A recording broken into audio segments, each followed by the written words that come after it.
All those factors जो business को effect करते हैं and business can not control them is called as business environment. ये class हमारी चल रही थी बिजनेस में। नेक्स्ट क्वेश्चन हमने पढ़ा था उसी दिन 5 कंपोनेंट्स। ये आज मैं आपसे सर्च करवाऊंगी केस स्टडी में। 5 कंपोनेंट्स में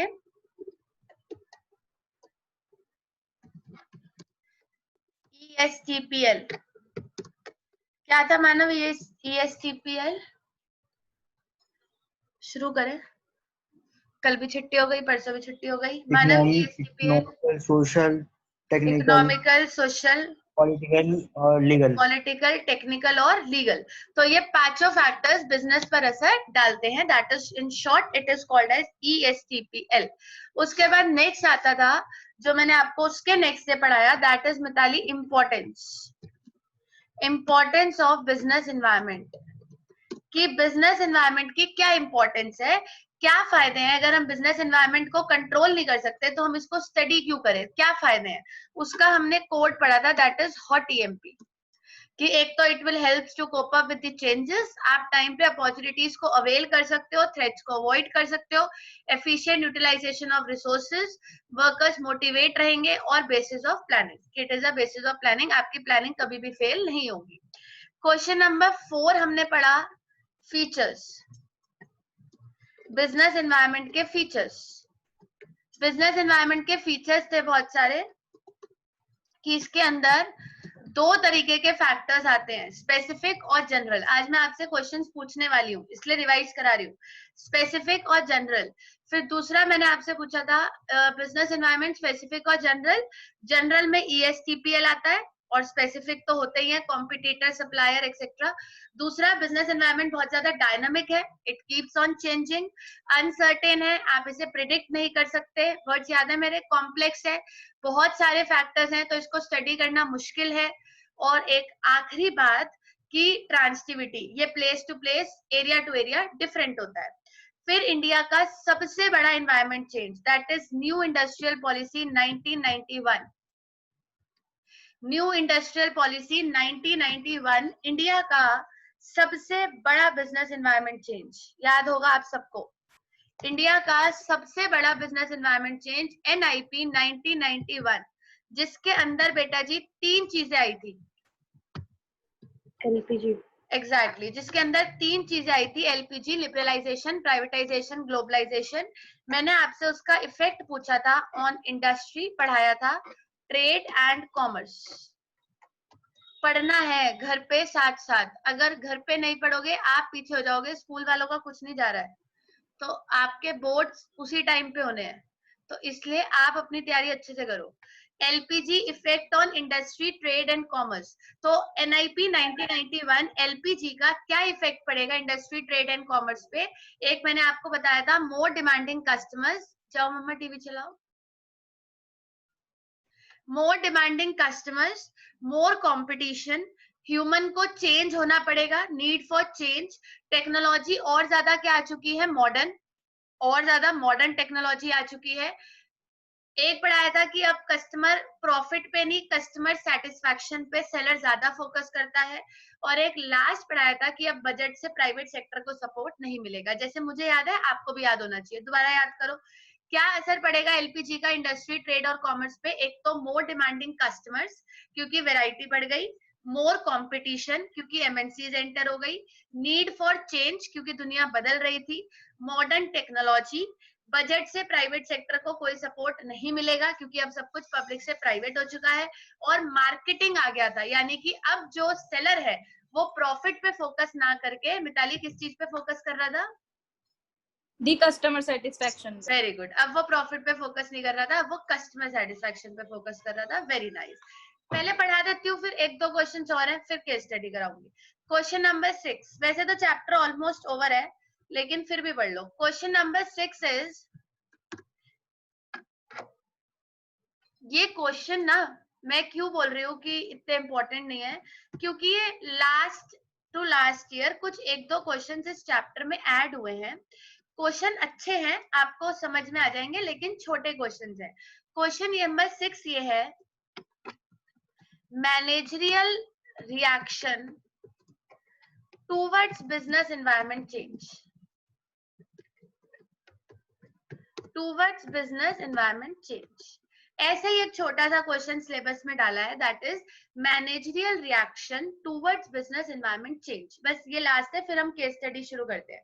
What are the managerial reactions towards business environment change? अगर बेटा जी बिजनेस एनवायरनमेंट चेंज होता है, जो कि आपको पता है कि हर दिन होगा, है ना, हर दिन होगा, और आप मैनेजमेंट पढ़ रहे हो और आप एक अच्छा मैनेजर बनना चाहते हो, तो अगर आप एक अच्छा मैनेजर बनना चाहते हो तो एक मैनेजरियल रिएक्शन क्या होना चाहिए बिजनेस एनवायरनमेंट चेंज के टूवर्ड्स।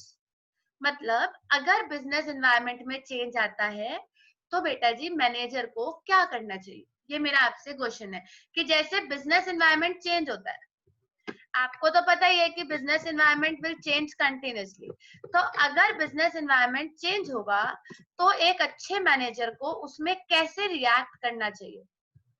अगर बिजनेस एनवायरनमेंट चेंज होता है तो एक अच्छे मैनेजर को कैसे रिएक्ट करना चाहिए, मैनेजर का रिएक्शन क्या होना चाहिए, एक अच्छा मैनेजर कैसे रिएक्ट करे। तो इसके उन्होंने छोटे छोटे कुछ पॉइंट्स बनाए हैं। देखो, अगर बिजनेस एनवायरनमेंट चेंज आता है तो मैनेजर अमलगमेशन के बारे में सोच सकता है। What is amalgamation? किसी ने सुना हो कभी शब्द? चेंज कर दिया? नहीं दीदी, पता नहीं। पता नहीं, चलो एक आंसर हो गया, पता नहीं। दूसरा आंसर, अमलगमेशन नहीं सुना, मर्जर सुना है? 12th चल रही है, ये क्या सुना है? दीदी? मर्जर, मर्जर, दो कंपनीज मर्ज हो जाती हैं। हाँ जी, हाँ जी, हाँ, joint venture type. Joint venture type, exactly, that is amalgamation. Amalgamation थोड़ा सा अच्छा वर्ड हो गया और कुछ नहीं है। अच्छा, आपने जॉइंट वेंचर सुना है, ठीक है, आपकी क्लास 11th में टॉपिक था, बिल्कुल वही, उसी को अमलगमेशन कहते हैं। अमलगमेशन का मतलब होता है जॉइंट वेंचर, बिल्कुल सही, वही तो, सेम जॉइंट वेंचर, जब दो कंपनियां मर्ज हो जाती हैं। तो अगर बेटा जी बिजनेस एनवायरनमेंट चेंज हुआ है और आप उससे कोप अप नहीं कर पा रहे हो, है ना, आपको लग रहा है भाई मेरा हो गया काम, अब तो मैं निपट गया हूँ और अब मेरे बस की नहीं है, तो आप किसी के साथ अमलगमेट करने का सोच सकते हो एज अ गुड मैनेजर। बताओ कोई गलत है सुझाव? अच्छा सुझाव है यार। अगर आपको ऐसा लगता है कि आपके अकेले के बस की नहीं हो रहा है बिजनेस एनवायरनमेंट को टैकल करना और बिजनेस एनवायरनमेंट बहुत ज्यादा चेंज हो रहा है, तो आप किसी कंपनी के साथ जॉइंट वेंचर अमलगमेशन कर सकते हो, इसमें बुराई क्या है। और बेटा जी जॉइंट वेंचर तो तभी होता है जब अकेले हम नहीं टिक पाते मार्केट में। इंसान जॉइंट वेंचर कब करता है? जब उसे पता है कि जी अकेले मेरे बस में नहीं है और मेरे बस में अकेले नहीं हो पा रहा है, तो इंसान किसी के साथ अमलगमेट हो जाता है, जॉइंट वेंचर कर लेता है। तो एक अच्छा मैनेजरियल रिएक्शन है कि आप किसी के साथ अमलगमेट हो जाओ, जॉइंट वेंचर कर लो। जैसे बेटा जी हीरो होंडा, आपने सुना होगा अमलगमेशन, इनका बहुत पुराना अमलगमेशन था, लेकिन 1-2 साल पहले टूट गया और हीरो अलग हो गया, होंडा अलग हो गया। तो हीरो होंडा अमलगमेट तब हुए थे जब हीरो को कमी पड़ रही थी। एक जैसे मारुति सुजुकी है, मारुति बेटा जी अपने इंजन्स में बेस्ट है और सुजुकी अपने डिजाइन्स में बेस्ट है। तो मारुति डिजाइन उतना अच्छा नहीं दे पाता था गाड़ी का और सुजुकी उतना अच्छा इंजन नहीं दे पाता था, तो मारुति सुजुकी मर्ज हो गए। तो जब आपको ऐसा लगता है कि आप में कोई कमी है या आप बिजनेस एनवायरनमेंट के चेंज के साथ कोप अप नहीं कर पा रहे हैं, तो आप अमलगमेशन के बारे में सोच सकते हैं, इसमें कोई बुराई नहीं है। तो पहला मैनेजरियल रिएक्शन मैंने आपको क्या बताया कि आप अमलगमेट कर सकते हैं, जॉइंट वेंचर कर सकते हैं। This is a good managerial reaction if you are unable to cope up with the business environment changes. दूसरा रिएक्शन ये है बच्चे कि अगर आपको लगता है कि आपके रास्ते में कोई बहुत तगड़ी अपॉर्चुनिटी आ रही है और आप उस अपॉर्चुनिटी को अवेल करना चाहते हैं, तो आप अपने बिजनेस को डाइवर्सिफाई भी कर सकते हैं। अब ये मत कहना कि ये भी नहीं सुना, ट्राई करो। What is diversify? कहीं ना कहीं जरूर सुना होगा। व्हाट इज डाइवर्सिफाई आचल? नहीं पता, चलो और कोई? अरे व्हाट इज डाइवर्सिटी? अलग अलग हो जाना। भी अलग कर सकते हैं, अलग जैसे, अरे जॉइंट वेंचर सब मुझे बोलना पड़ता है। हाँ, क्या जॉइंट वेंचर को तोड़ना है? This is diversify. Joint venture को तोड़ना डाइवर्सिफाई होता है? नहीं होता है। हाँ, नहीं। What is diversify? डाइवर्सिफाई मतलब अपने बिजनेस को और बढ़ाना, दैट इज डाइवर्सिफिकेशन। जैसे रिलायंस है, कितना डाइवर्सिफाइड है, सोचो उसका बस चले वो कोई फूड चेन भी शुरू कर देगा आने वाले टाइम में, सब कुछ तो करता है Reliance. This is called as diversified. Dhruv गलत बोल रहा है। This is called as diversified. तो अगर आपको लगता है कि आपके रास्ते में बेटा जी कोई बहुत अच्छी अपॉर्चुनिटी आ रही है, तो आप डाइवर्सिफाई का भी सोच सकते हो, अपने बिजनेस को बढ़ाने का। जैसे मैं आपको एक एग्जांपल देती हूँ, जैसे एयरटेल के साथ ना बहुत प्रॉब्लम हो रहा था। प्रॉब्लम क्या हो रहा था कि एयरटेल ना भी बहुत हो रहा था, नहीं है तो है ही, लेकिन जब जियो आया तब तो एयरटेल का अलग ही ईगो था, और वो इतने ज्यादा चार्जेस हाई कर रहा था, धीरे धीरे चार्जेस को बढ़ाता चला जा रहा था, और बहुत अच्छा नेटवर्क, स्ट्रॉन्ग नेटवर्क था, 4G भी लाया सबसे पहले। तो जब एयरटेल 4G के साथ आया था तो अपने चार्जेस बहुत ज्यादा हाई कर चुका था, तो इसी अपॉर्चुनिटी को अवेल किया रिलायंस ने, अगर आप ध्यान से सोचो। और रिलायंस ने अपने बिजनेस को डाइवर्सिफाई किया, उसका कोई लेना देना नहीं था टेलीकॉम सेक्टर में। सोचो कभी था? The answer is no. लेकिन नहीं। रिलायंस ने अपने बिजनेस को डाइवर्सिफाई किया और जियो लॉन्च किया। तो जब आपको दिख रहा होता है कि आपके बिजनेस एनवायरनमेंट चेंज हो रहा है, तो एज अ गुड मैनेजर क्या करोगे? अच्छा एक बात बताओ, मैंने आपको क्या क्या पढ़ाया, इधर देखना ध्यान से, कि बिजनेस एनवायरनमेंट क्या होता है, उस पे 5 तरीके के फैक्टर्स असर डालते हैं, उसको स्टडी करने के ये फायदे हैं, ये फीचर है, और ये इंडिया में सबसे बड़ा बिजनेस एनवायरनमेंट चेंज आया था। ये सब मैंने आपको रिवाइज करा दिया। अब आप मुझे एक बात बताओ कि अगर बेटा जी बिजनेस एनवायरनमेंट चेंज आपके सामने आ जाता है, तो आप क्या हाथ पे हाथ रख के बैठ जाओगे कि हाँ ठीक है बैठे हैं देख रहे हैं, पढ़ाया तो था दीदी ने कुछ, लेकिन याद सा नहीं आ रहा क्या करना था। लेकिन अगर बच्चे बिजनेस एनवायरनमेंट में प्रैक्टिकल लाइफ में चेंज आता है तो क्या करोगे? अगर मान लो आप मैनेजर हो और बिजनेस एनवायरनमेंट चेंज हो जाए तो क्या करोगे? अभी सोचो, जैसे आपके टीचर्स हैं, आपके स्कूल्स हैं, उनके लिए बिजनेस एनवायरनमेंट बिल्कुल चेंज हो गया है। प्रैक्टिकली सोचो, कभी उन्होंने सोचा भी नहीं होगा कि उन्हें ये सब करना पड़ेगा, लेकिन क्योंकि बिजनेस एनवायरनमेंट चेंज हो गया है तो वो लोग कोप अप कर रहे हैं ना भाई। प्रैक्टिकल सी बात है, and you should praise that कि teachers are coping up with the business environment. ऐसे बहुत सारे टीचर्स होंगे जिन्हें ऑनलाइन क्लासेस लेना में प्रॉब्लम हो रही होगी, इसमें कोई झूठ नहीं है, ऐसा होता है। बहुत सारे टीचर्स ऐसे होंगे जिनकी टाइपिंग स्पीड बहुत फास्ट नहीं होगी, बहुत ज्यादा कनेक्टिविटी इशू होगा, या कंप्यूटर से उनका इतना कनेक्शन नहीं होगा।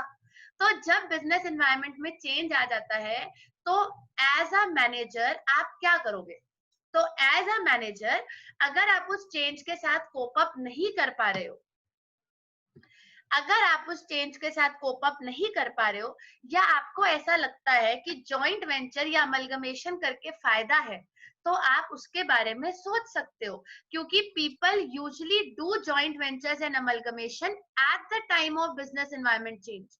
जब बिजनेस एनवायरनमेंट चेंज होता है तो बहुत सारी कंपनियां अमलगमेट होती है और बहुत सारी कंपनियां जॉइंट वेंचर करती है। जैसे मैं आपको एक एग्जांपल देती हूँ बिल्कुल लेटेस्ट, जैसे अभी अभी कोरोना वायरस का ये चला है जो भी है ये, तो ये जो इतना बड़ा रिसेशन आया है, अब आप देखना अगले 1-2 महीने में आपको बहुत सारी कंपनीज के जॉइंट वेंचर सुनने में आएंगे कि ये उसके साथ जुड़ गया, ये उसके साथ जुड़ गया, वो उसके साथ जुड़ गया, क्योंकि अकेले सरवाइव करना तो मुश्किल हो जाएगा। प्रैक्टिकली सोचो, अकेले सरवाइव करना तो बहुत मुश्किल है। तो इसलिए जब बिजनेस एनवायरनमेंट चेंज होता है तो एज अ गुड कंपनी आप अमलगमेशन और मर्जर के बारे में सोच सकते हो। एज अ गुड मैनेजर आप अमलगमेशन और जॉइंट वेंचर कर सकते हो। देखो अगर आप अमलगमेशन और जॉइंट वेंचर करोगे तो एक तो आपके रिसोर्सेज बढ़ेंगे, आपने पढ़ भी रखा है पहले, आपके रिसोर्सेज इंक्रीज हो जाएंगे, आपकी टेक्नोलॉजी मॉडर्न हो जाएगी। पढ़ा था आपने क्लास 11th में जॉइंट वेंचर अमलगमेशन में कितना फायदा होता है, आपके रिसोर्सेज बढ़ जाएंगे, आपकी टेक्नोलॉजी मॉडर्न हो सकती है, आपका कैपिटल बेस एम्प्लॉयमेंट। चलो खैर अभी हम अपने बारे में थोड़ा सेल्फिश होकर सोच लेते हैं, तो हमारे बारे में ये क्रेडिबिलिटी बढ़ जाएगी। एग्जैक्टली तो मोर ट्रस्टवर्दी हो जाओगे आप। तो ऐसा सब कुछ हो सकता है। तो अगर आपको बेटा जी बिजनेस एनवायरनमेंट में चेंज आता है तो एज अ गुड मैनेजर आप जॉइंट वेंचर और अमलगमेशन के बारे में सोच सकते हैं। I hope I am clear now. क्योंकि देखो अमलगमेशन और जॉइंट वेंचर से क्या होगा, आपके रिसोर्सेज बढ़ेंगे, modern technology, new market you will get access to new market, क्योंकि जिसके साथ भी आप जुड़ोगे उसका भी तो अपना कोई कस्टमर होगा ना, जो गुडविल का ही कस्टमर होगा, गुडविल का फायदा मिलेगा। तो बहुत सारी चीजें हैं, तो आप अमेलगमेशन और जॉइंट वेंचर के बारे में सोच सकते हैं। दूसरा ये है बेटा जी कि अगर आप अपॉर्चुनिटी, किसी बड़ी अपॉर्चुनिटी को अवेल करना चाहते हो तो आप अपने बिजनेस को डाइवर्सिफाई भी कर सकते हो। दूसरा पॉइंट ये है, तो आप डाइवर्सिफिकेशन के बारे में भी सोच सकते हो कि भाई डाइवर्सिफाई इंसान कब करता है, जब बिजनेस एनवायरनमेंट में चेंज आता है तभी तो करता है ना। अब जैसे मान लीजिए अभी बिजनेस एनवायरनमेंट में चेंज आया है, अभी तो आया ही है, आपको मानना ही पड़ेगा। तो बिजनेस एनवायरनमेंट में जो इतना बड़ा चेंज आया है, अब बहुत सारे लोगों ने सैनिटाइजर की फैक्ट्रियां लगाई हैं, क्योंकि उन्हें ऐसा लग रहा है कि अभी बिजनेस को डाइवर्सिफाई करना बढ़िया है।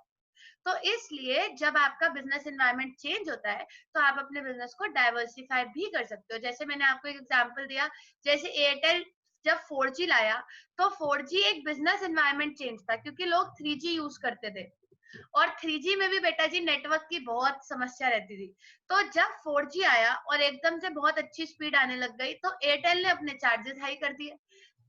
रिलायंस ने सोचा कि क्यों ना अपने बिजनेस को डाइवर्सिफाई किया जाए, उसने जियो लॉन्च कर दिया। तो इसलिए जब बिजनेस एनवायरनमेंट चेंज होता है तो आपके पास बहुत सारे नए नए ऑप्शंस होते हैं, आप अपने बिजनेस को डाइवर्सिफाई करने के बारे में भी सोच सकते हो। ये 2 पॉइंट मुझे मेन पढ़ाने थे, इसलिए मैंने 2 बार आपको पढ़ा दिए कि what are the managerial reactions towards business environment change. अगर बिजनेस एनवायरनमेंट चेंज होता है तो एक अच्छा मैनेजर क्या क्या कर सकता है। वो अमेलगमेशन के बारे में सोच सकता है, वो डाइवर्सिफिकेशन के बारे में सोच सकता है, वो बेटा जी न्यू मार्केट कैप्चर करने के बारे में भी सोच सकता है, या फिर वो मॉडर्न टेक्नोलॉजी लाने के बारे में सोच सकता है। अब ये इजी पॉइंट है, जो टफ है मैंने पढ़ा दिए।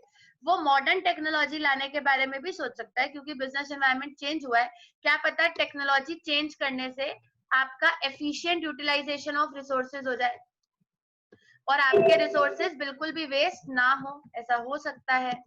तो वो इसके बारे में भी सोच सकता है। और एक लास्ट बात आती है बेटा जी, वो वर्कर्स को मोटिवेट करने के बारे में भी सोच सकता है, क्योंकि जब भी बिजनेस एनवायरनमेंट चेंज होता है तो सबसे पहले ना वर्कर्स डीमोटिवेट हो जाते हैं, क्योंकि उनकी जो जॉब्स है वो रिस्क में आ जाती है। क्योंकि जैसे अभी रिसेशन आया तो अभी वर्कर्स बहुत डरे हुए हैं, क्योंकि आपको पता होगा बड़ी से बड़ी कंपनियां भी अपने एम्प्लॉयज को, एक तो वर्क फ्रॉम होम तो चल ही रहा है कि सब लोग घर से ही काम कर रहे हैं, कोई कंपनी वंपनी एज सच नहीं खुल रही है, बट कंपनियां बहुत सारे एम्प्लॉयज को निकाल भी रही है, क्योंकि सैलरी कहाँ से दें, इतना तो काम ही नहीं है। तो जब बिजनेस एनवायरनमेंट चेंज होता है तो आप अपने वर्कर्स को भी मोटिवेट कर सकते हो, उनको जॉब सिक्योरिटी दे सकते हो और ऐसे काम भी कर सकते हो सो दैट आपके वर्कर्स मोटिवेट रहे और उनकी परफॉर्मेंस अच्छी हो। क्योंकि बेटा जी अगर उनकी परफॉर्मेंस बेकार होगी तो आप बिजनेस एनवायरनमेंट में वैसे ही हार जाओगे। तो इसलिए उनकी परफॉर्मेंस अच्छी करने के लिए आप उन्हें जॉब सिक्योरिटी दे सकते हैं। एज अ गुड मैनेजर आपको जब बिजनेस एनवायरनमेंट चेंज होता है तो आपको ऐसे रिएक्ट करना चाहिए, जैसे मैंने आपको बताया, या तो अमलगमेशन और जॉइंट वेंचर के बारे में सोचो, या डाइवर्सिफिकेशन के बारे में सोचो, न्यू मार्केट कैप्चर करने के बारे में सोचो, मॉडर्न टेक्नोलॉजी के बारे में सोचो, या वर्कर्स को मोटिवेट करने के बारे में सोचो, सो दैट आप बिजनेस एनवायरनमेंट के साथ इजीली कोप अप कर जाओ। ये आपका चैप्टर 3 खत्म हो गया है, इसे नोट करिएगा। पिछला मैंने आपको सारा रिवाइज करा दिया है। अब हम बढ़ेंगे केस स्टडीज की तरफ। Be quick. जो बच्चों ने लेट ज्वाइन किया है, काफियों ने किया है, तो बेटा जी थोड़ा सा टाइम पे, जो 2-3 बच्चे लेट हो गए थे, क्योंकि आधी क्लास तो आपने वैसे ही निकाल दी, सारा रिवीजन हो चुका था पुराना। रिवीजन मिस होने से क्या होगा, केस स्टडीज करने में दिक्कत आएगी, और कोई प्रॉब्लम नहीं है। ये चैप्टर 3 एंड हो चुका है, तो चैप्टर 1 भी एंड हो गया, 2 भी और ये 3 भी। अब इसकी केस स्टडीज करेंगे।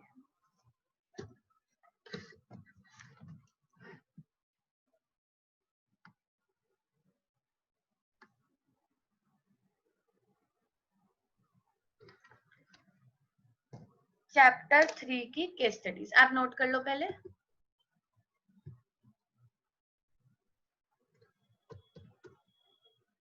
कोई क्वेरी है पूरे चैप्टर में तो बेटा जी मुझे बता दो साथ साथ फटाफट।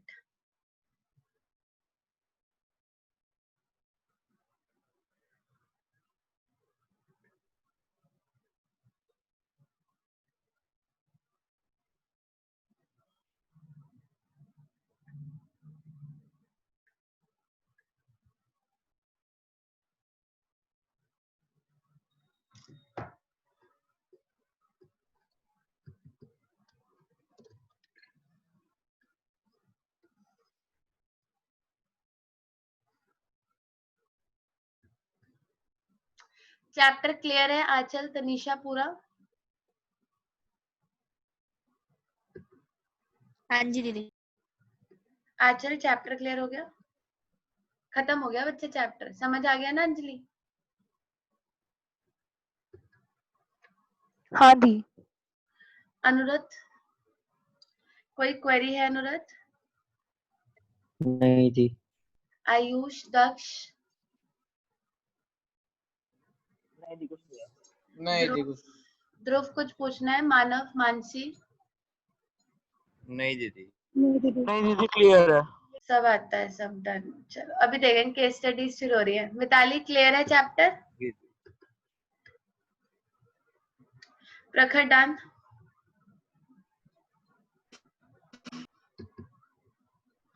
प्रियांशी, सागर, सृजा, पार्थ क्लियर हो चुका है? पार्थ सारा चैप्टर? हाँ जी दीदी। चलिए जी, केस स्टडी शुरू करेंगे। एज आई सेड, सबसे पहली केस स्टडी में मैं आपसे ESTPL ही ढूंढवाऊंगी।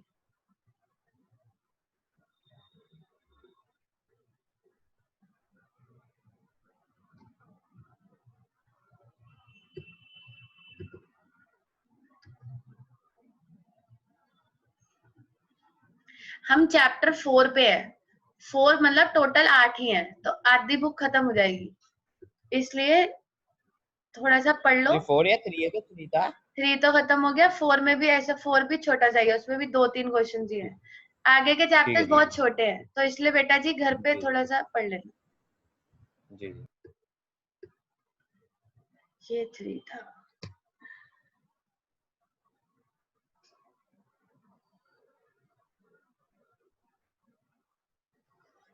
चलिए जी, केस स्टडी हटा दो स्क्रीन, आई गेस नोट हो गया। रुकना है तो बता दीजिए बच्चे, नहीं तो हम चले। हो गया हो गया दीदी बस एक मिनट। हो गया। ठीक है भाई, ले लो 1 मिनट। हो गया दीदी। कर लो तो आगे। केस स्टडी का बेटा जी क्वेश्चन नंबर 8 करना है। अभी मैंने छोटा ही दिया है।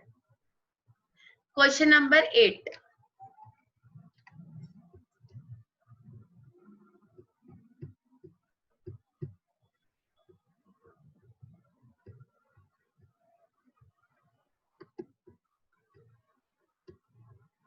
लीजिए।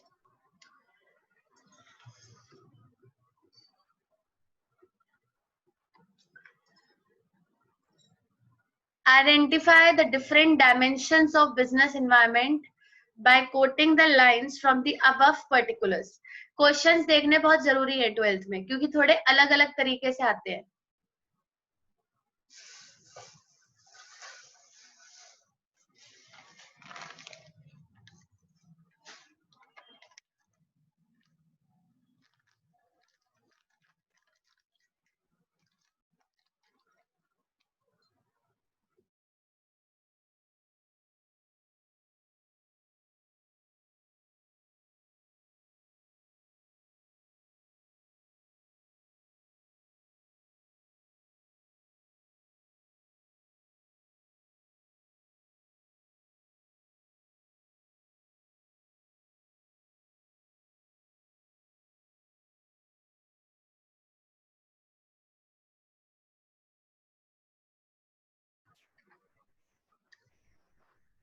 पढ़ते हैं। आपको डिफरेंट डायमेंशंस ढूंढने हैं बिजनेस एनवायरनमेंट के, यानी कि ESTPL। The court passed an order to ban polythene bags as, इसी लाइन से ढूंढ दो पहला तो। लीगल। लीगल इलीगल है। एग्जैक्टली। लीगल। कोर्ट ने ऑर्डर दिया है, तो कोर्ट का ऑर्डर मतलब legal. The bags are creating many environment problems which affects the life of people in general, और society in general is more concerned about quality of life. अब बताओ, society in general is more concerned about quality of life. लोग अपनी quality of life के बारे में बहुत सोच रहे हैं. Social. Social. The government decides to give subsidy to jute industry to promote their business. Political. हाँ जी, आंसर्स रुक गए बाकी सबके. बोलिए बेटा जी. The court passed an order. हाँ, the court passed an order वाला आपने लीगल बोला, सोसाइटी वाला सोशल बोला, government decides to give subsidy to jute industry to promote this business. कौन सा है ये? बोलिए सब लोग. मानव, मानसी, प्रियांशी. पॉलिटिकल. पॉलिटिकल ही है. Innovative techniques are being developed to manufacture jute bags at low rates. Technology. Technical. Last बोलिए. Incomes are rising and people can afford to buy these bags. Economic. Economic. Income, inflation rate, ये सब economic होता है. Confuse नहीं होना इतना. Confidence से answer दो. चलो.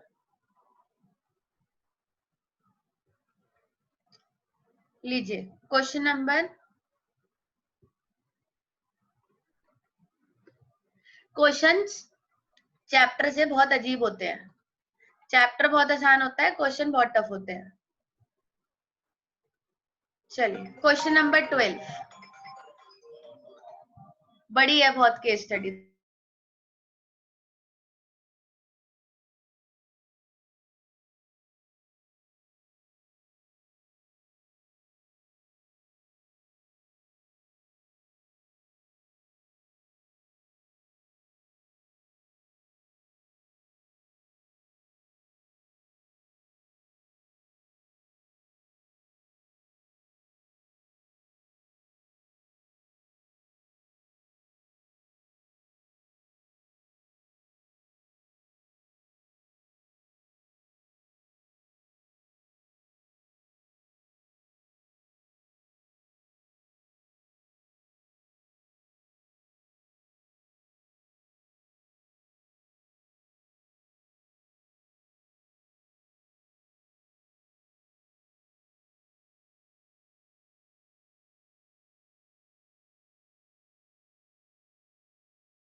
पढ़े साथ साथ आप लोग भी अंडरलाइन कर लो.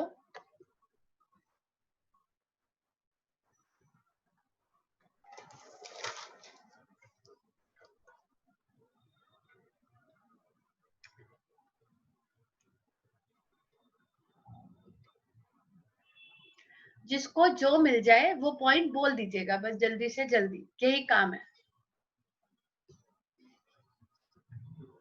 कोई डायमेंशन मिला? ध्रुव कोई डायमेंशन मिला?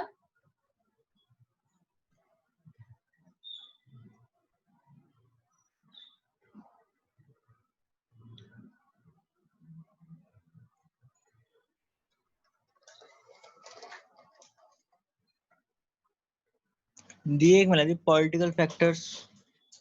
ठीक है, टेक्निकल फैक्टर. वो भी है. टेक्निकल. सबसे पहले कौन सा है? पॉलिटिकल. उससे पहले दी टेक्निकल है. पॉलिटिकल. पॉलिटिकल है शायद. देखो, over the years E business in our country has witnessed tremendous growth due to several reasons. There is significant improvement in the IT infrastructure. तो ये किसका पार्ट है? टेक्निकल. ये टेक्निकल का पार्ट हो गया. उसके बाद लिखा है as a result the broadband networks have only become better then more affordable. Additionally, अब गवर्नमेंट की बात आ रही है. बोलिए Tanisha. Government is trying to make rural India connected through broadband, a greater possibility for e business to expand. ये कौन से वाला हुआ? पॉलिटिकल. ये पॉलिटिकल हो गया. पॉलिटिकल. अच्छा, हमें ना लाइंस नहीं कोट करनी है, तो इसलिए क्वेश्चन को आपने ढंग से पढ़ा नहीं और आप लाइंस कोट करने का ढूंढ रहे हो. लाइंस तो कोट करनी ही नहीं है. वो बोल रहे हैं बस ये बता दो कि कौन कौन से डिस्कस हो रहे हैं. तो एक टेक्निकल डिस्कस हो रहा है, एक पॉलिटिकल डिस्कस हो रहा है, वो हमें समझ आ गया. अब एक और कोई डिस्कस हो रहा है या बस यही दोनों डिस्कस हो रहे हैं? ये आप बता दो. A greater possibility for e-business to expand. ये वो. Another catalyst strengthening that e-business segment is the country's favorable demography. It has more than 50% of its population below the age of 25 and more than 65% below the age of 35. It is expected that 2020 the average age of Indian will be 29 years compared to 37 for China, 48 for Japan.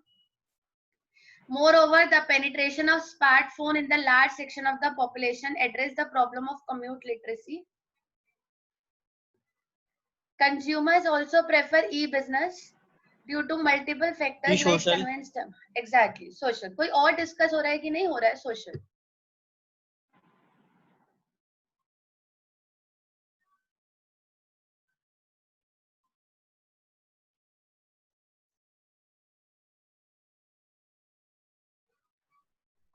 बिल्कुल सही.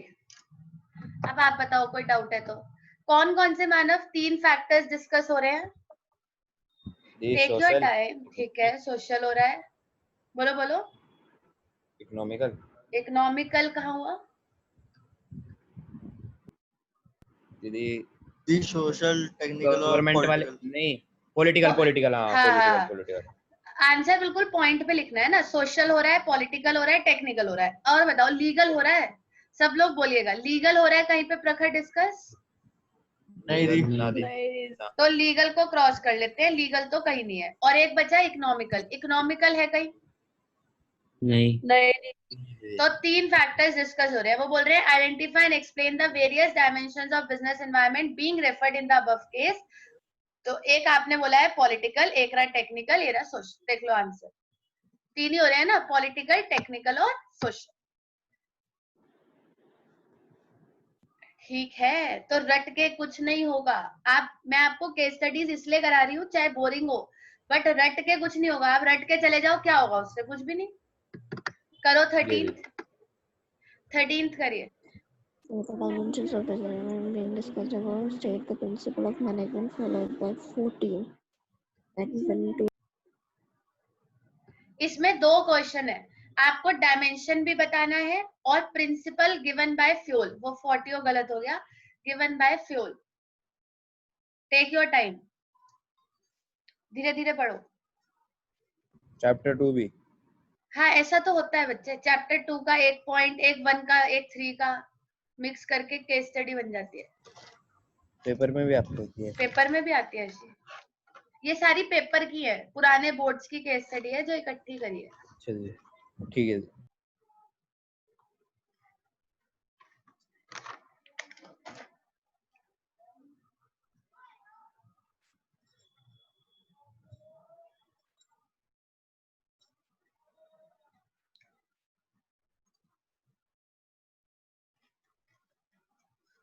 अच्छा, company का नाम है फोर्टियो, तो इसलिए वो company का नाम लिखा हुआ दीदी. हाँ, वो कह रहे हैं state the principle of management being followed by फोर्टियो. ठीक है. ऐसा प्रिंसिपल बताना है जो फोर्टियो फॉलो कर रहा है.